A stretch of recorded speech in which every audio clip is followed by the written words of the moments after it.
Salutations les amis, ici Naturion et je suis ravi de vous retrouver aujourd'hui pour un nouvel épisode hors série sur la chaîne dans lequel, comme je vous l'avais promis, je vais vous parler de ces meubles incroyables que sont les Kallax dans toutes leurs variations possibles. On va en parler juste après.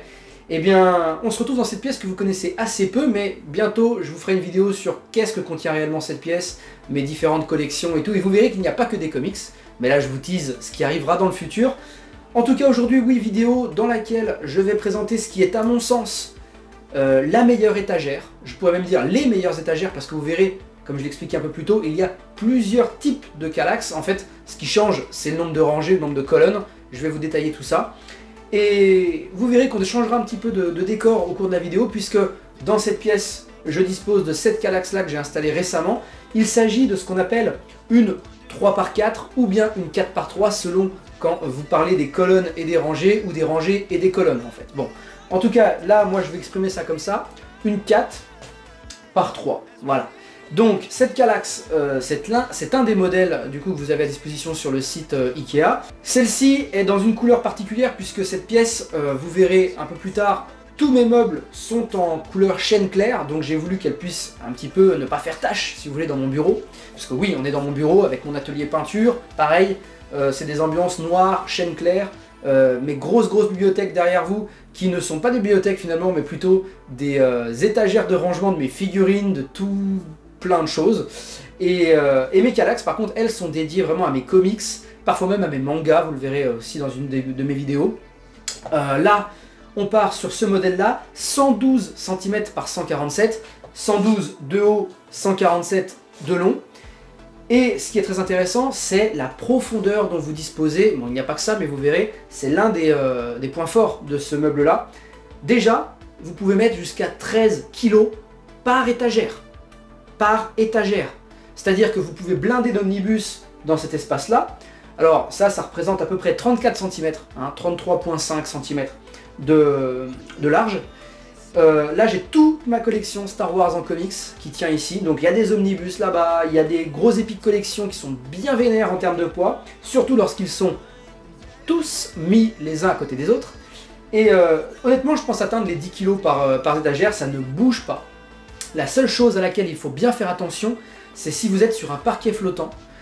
J'ai eu le cas au tout début lorsque j'ai emménagé dans cette maison qu'on a fait construire, et bien le problème, c'est que mon parquet s'est un petit peu déformé à un endroit parce que j'avais mal disposé mes bibliothèques. C'est dans l'autre pièce, j'y reviendrai un peu plus tard. Mais voilà, méfiez-vous quand même du poids total que représentent vos meubles parce que ça peut impacter le sol. Mais sachez que lui, par contre, il ne bougera pas. Et si vous faites le choix, ce que je n'ai pas fait, de la fixer au mur, c'est vivement conseillé a priori dans les manuels d'utilisation, de construction, d'assemblage de ces meubles-là. Vous avez tout le kit qui est fourni. Pour autant, moi j'ai pas envie de percer mes murs, déjà parce que bien souvent je réagence la pièce. Cette pièce-là, elle a connu des tas de variations.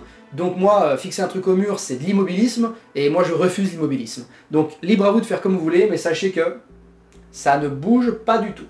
Voilà, si votre sol est droit du moins, ça ne devrait pas se barrer. On arrive donc sur le site d'Ikea, les amis, sur lequel je vais vous présenter un petit peu les variations, comme je l'expliquais un peu en introduction de cette vidéo. Donc comme vous pouvez le voir, il existe souvent 3 voire 4 coloris par Kallax. Ça dépend des modèles, bien souvent ce sera seulement 3. Là vous voyez cette fameuse variation avec un espèce de chêne gris, chêne clair, j'aime pas du tout, mais on peut voir que le prix augmente systématiquement entre le blanc et toutes les autres couleurs. Sur des modèles pas trop grands, on a environ 5 € d'économie lorsqu'on est sur du blanc, tandis que pour des modèles un petit peu plus balèze, du style le 112 par 147 présenté juste avant, et bien là cette fois-ci ce sera 10 € d'économie entre du blanc, du chêne clair et du noir. Voilà, donc le blanc est toujours moins cher. Tandis que pour du 147 par 147, bah vous le voyez, en blanc on est à 139 €, tandis que sur les autres couleurs, eh bien on passe à 149 €. Alors à noter que là, je trouve qu'il y a un blanc brillant, je vous le présente justement en ouvrant la page. C'est un peu étrange parce que ça j'en ai pas vu en magasin, donc je ne sais pas si c'est une erreur. Enfin les amis, je vous présente le plus gros modèle de la gamme Kallax, il s'agit cette fois-ci de la 5x5, vous la verrez dans la vidéo un peu plus tard. Et cette fois-ci, les prix, bah c'est simple, en noir et en chêne clair, 199 € contre 179 € en blanc.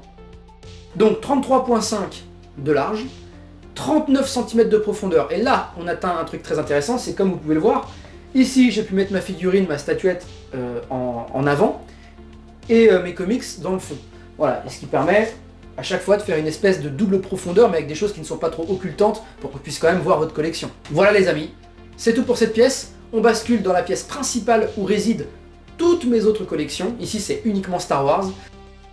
Ok les amis, je vous emmène dans la Batcave, là où il y a l'intégralité du reste de mes collections en fait tout simplement.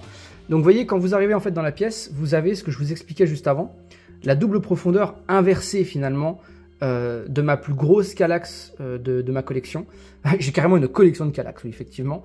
Donc là ici on a du manga, ça c'est du manga, pas vraiment, c'est du format manga, mais c'est un comics en fait. Il s'agit d'Usagi Yojimbo, donc c'est par Stan Sakai qui est américain. Et vous voyez, donc bah bref, c'est pas une vidéo collection, mais vous pouvez quand même apprécier que de ce côté-là, il y a de quoi faire. Voilà, donc il y a pas mal de petites figurines et tout, etc. Et puis, on passe donc à la suite. Juste là, dans le placard, vous avez une Kallax, cette fois-ci en 147 par 147, qui est un modèle que j'affectionne particulièrement, parce que déjà il est carré, donc c'est carré tout simplement. Bien les amis, poursuivons avec cette fois-ci, eh bien, l'intégralité de ma collection, vous voyez. Donc là, il y a plusieurs modèles de Kallax. Vous avez un 2x4 ici, donc 2 colonnes avec 4 rangées.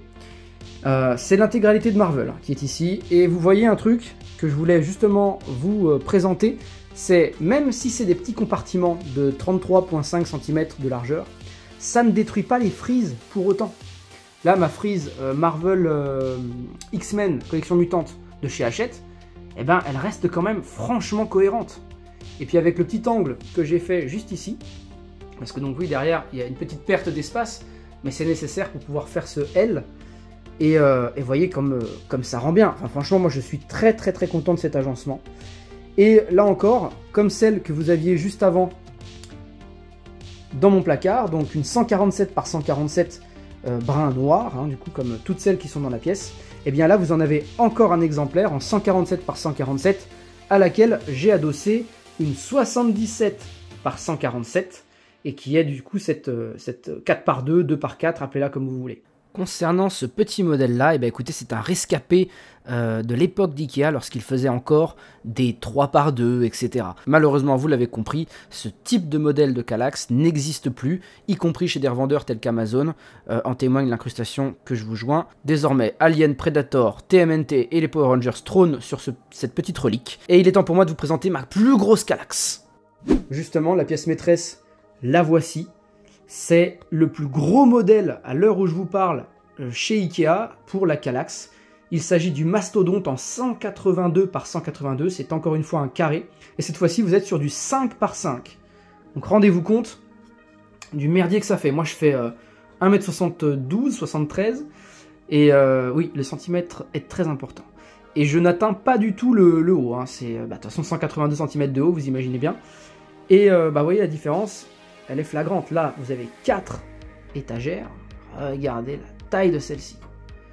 Ouais, là, vous avez donc tous mes Urban. Et ça commence à causer un petit peu. En termes de poids, c'est terrible. Hein, je pense que là, c'est réellement terrible. Voilà les amis. Donc ça, c'est vraiment super parce que, comme vous pouvez le voir, j'ai mes Batman, etc. devant. Et en fait, derrière, quand vous arrivez, vous aviez justement les mangas, mes Dragon Quest, Usagi Yojimbo, etc.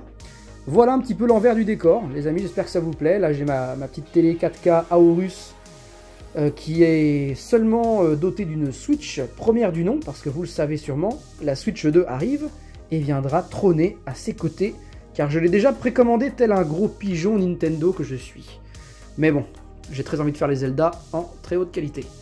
Voilà les amis, c'est tout pour moi, je pense vous avoir largement parler de ce type de meuble qui est à mon sens, hein, comme je le disais, une excellente alternative aux bibliothèques traditionnelles qui vous coûtent un bras et qui se déforment sous le poids de vos comics au milieu des planches. Là vous n'avez aucune déformation, c'est des Kallax que j'ai depuis plusieurs années et ça ne bouge pas d'un pet, c'est un truc de fou. Et en plus de ça, tout le plateau supérieur vous permet de mettre de la poussière, oui bien sûr, mais beaucoup de figurines, de bibelots, de machins. Voilà, moi je suis très friand de Lego, je pense que vous l'aviez remarqué, et c'est très cool d'avoir ça qui vient ajouter une plus-value visuelle à votre collection. Les amis, Merci à tous de m'avoir suivi sur cette petite vidéo, et on se dit à la prochaine.